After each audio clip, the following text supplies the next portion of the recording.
and the number at which the price is what the factory deems to be reasonable, competitive within the market. If you push them lower than that MOQ, then you're going to start to see prices that will be uncompetitive and perhaps even uncompetitive compared to making in your home country. But of course, there is no such thing as MOQ. It drives me mad because the amount of times my staff have said, no, we can't order, the factory says that you can't order less than the MOQ. And I said, don't be ridiculous. If I give them $1 million for one, they'll give me one.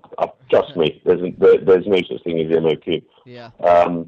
It is a bit of a myth, but just understand that at a certain point, if you push the factory below what they're calling their MOQ, then you may start to be uncompetitive. Right. You're going to pay for it. But typically when you're starting off, Nick, and I do this also, I don't want a gazillion units. I want to make a certain amount where I can kind of test the market out. I know I spent the money on the tooling already, but I don't want to have 1 million units sitting in a warehouse and not know what to do next. So I don't mind taking my prototype, making a presentation, getting some orders, and then let's say purchase orders, and then realizing that I have a business, I have a product that people want. I don't mind doing a run. But if I'm just clueless about what the market's going to take my product for, and I say, you know what, Nick, I'm ready to go. I have this great idea. Here's the drawing. I did that, this, that. I did the patent, but I didn't do any marketing tests to see what kind of interest there is out in the market. You make the tooling for me. You make me 5,000 units. You send it to me, and I go, oh, boy, now what? I have a garage filled of these things, and nobody wants my product. I keep calling all these buyers and catalogs, and nobody wants my product. What do I do next? So one good thought, Nick, and from my experience is I take the prototype and I go around and I ask the buyers, what do you think? I like that. Would you place an order for 10,000? I'll have it done, or 5,000 units, or whatever it is, and I build up purchase orders or interest, and I know that I have something, and I tell them when it's going to be, what my situation is. I say, look, it's one of my first products. Give me a little bit of time. The tooling's going to take roughly 60 days. To do the production is going to take 30 days. To ship it to the U.S. is going to take another 30 days. So are you okay with 120 days? And they say, yeah, we would ask you for 120 days anyway because we have to change our planogram, or we have a planogram. Basically they have to get rid of what they have on the shelves for our new product to come in. So, right, Nick? I mean, I'm kind of on track here with that. Absolutely, yeah. I mean, obviously, you do things the right way, Brian. Otherwise, you wouldn't be hosting this show. So yeah, you know exactly how it is. I mean, and what we would recommend to your listeners is absolutely what you're talking about in terms of, go out there and secure as much interest as you can before you put an order in. But from my side, I would say just order the minimum order quantity as minimum as you can. If you haven't got those POs in place, if this is just a speculative order, then order the minimum that you can at a price that works.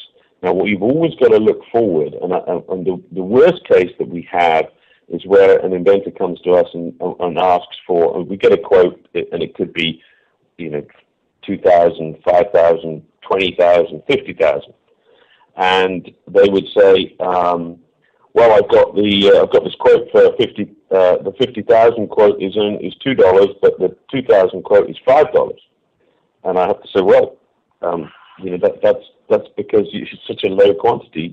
You have to accept that now, in order to, and then later down the line when you have got the huge orders coming in, that's the time you're going to start making money.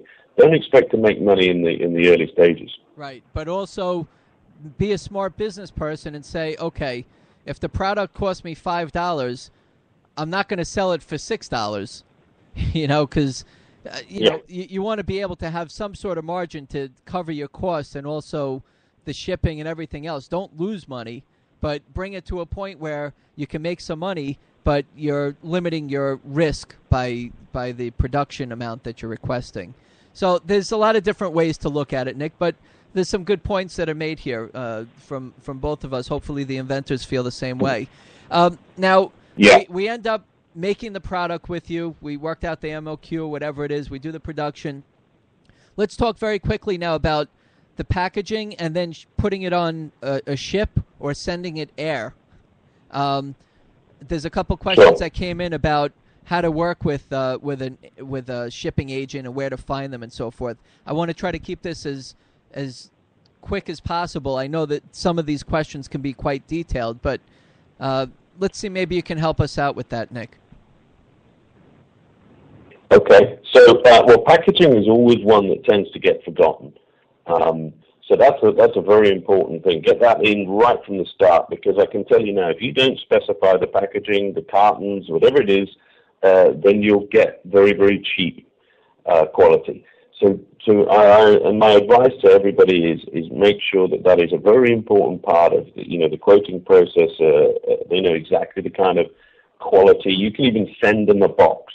Send a piece of a box, and cost nothing to send that to the factory and say that's the standard I expect for my the product box with that kind of quality of printing, and here's another bit here. This is the kind of piece of cardboard that I expect to be the quality of the export carton, the outer box, and that's what I expect. So make sure the packaging is part of the process very early on.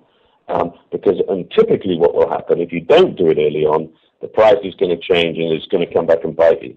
So you'll come back and say, that packaging is no good, and the factory will come back and say, well, that's going to cost you an extra 50 cents if you want the nice packaging. Sure.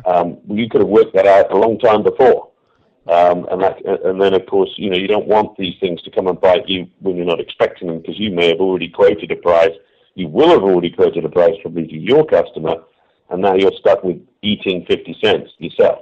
Yeah. So that's one thing you've got to do. There's so many different things that you have to think about, and we count on the manufacturer to help us, or our experience, or somebody else that has the experience. So let's say a product comes back and it's too expensive. Maybe there's a way for you to reduce the cost by maybe taking away some of the extra fat of the thickness, or changing something the way it works because the labor might be too much. The packaging, maybe a clamshell might be too much and you should use a carton, or it should be instead of color it could be something different. There's all these different variables, and it's good for the inventors to know that there are options and there are ways to get the cost down. And it's not necessarily for you to put in your pocket sometimes. It's for you to make a deal work when you have a major retailer that's chewing you up on margin, and that could be a make or break with just making a few minor changes to whether it's the packaging or the product. Right, Nick? Yeah, absolutely. And the packaging is, as I've said just before, it's a very important part of it, something that people tend to forget. But it can be, with a product that's a lesser value product around the $1, $2, $3 mark, the packaging could be a significant portion of that. And so there are ways to reduce the cost. And of course, if you're not an expert in it, then you're going to have to do some research, or you're going to have to contact a company such as ourselves who obviously do know what would be the cheaper way to make the packaging, yep, to make that make it more economical. Speaking of being cheap, there's people out there that are very concerned with the quality of the way products are made overseas. Now, I mean, really, the bottom line is do your research, right? Get some samples and get something that the company's already done. See what kind of quality. Before I started working with companies I have relationships with, I call up the company. I'd say, listen, I'm interested in this coffee mug, like we were talking about. Why don't you send me a coffee mug of yours so I can take a look, and then I could decide if I'm going to order them or not. So I ordered them, and I opened up a package, and it was the most absolutely disgusting thing that I've ever seen. I don't know what they put in the packaging. I just felt very uncomfortable. And then there's other ones that are first class. They tell you, I'm going to send it out today.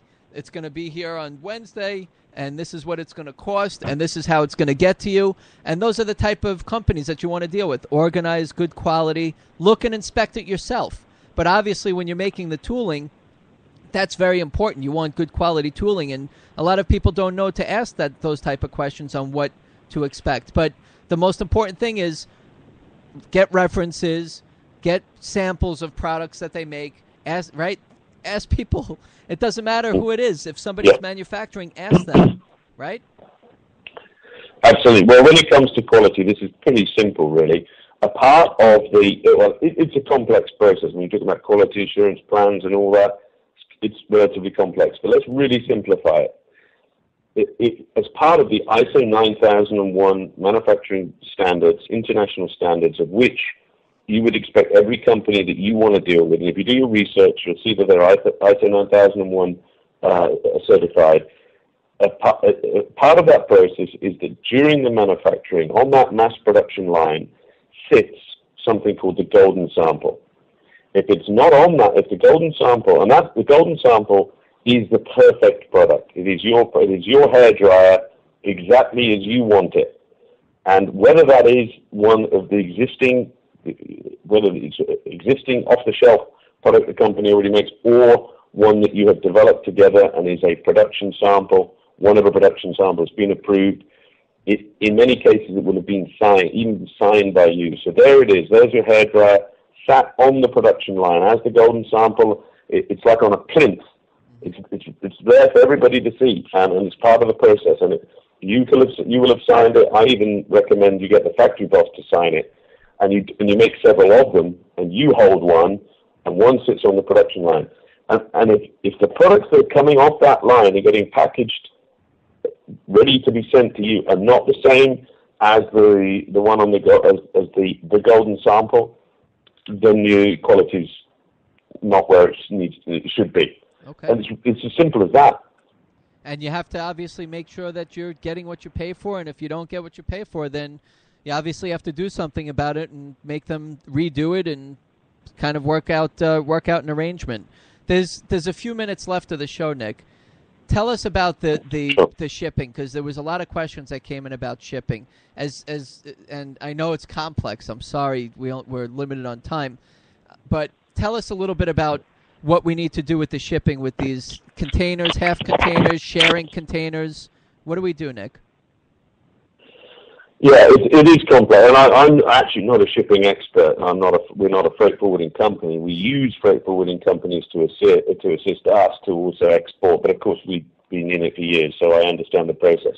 When you're getting a quote from a factory, then typically you're going to make sure that quote is, typically it's FOB, and you can check up online, look at your Incoterms, but FOB means free on board, and basically what it means is that the factory is taking responsibility to put your product into a container, to make your product, put it into a container, ship it to the port, clear the Chinese customs, and then is going to put it on board the ship. So that's what it means, free on board. It's your product on the ship.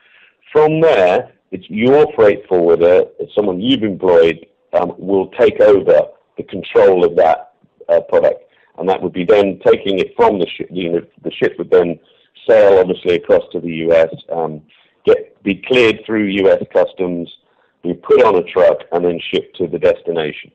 And all part of this is something that you inventors have probably heard of called a bill of lading. And the bill of lading has several parts to it. The first part would be on it says the shipper, and that would typically be the factory or the trading company, whoever you've done the business with.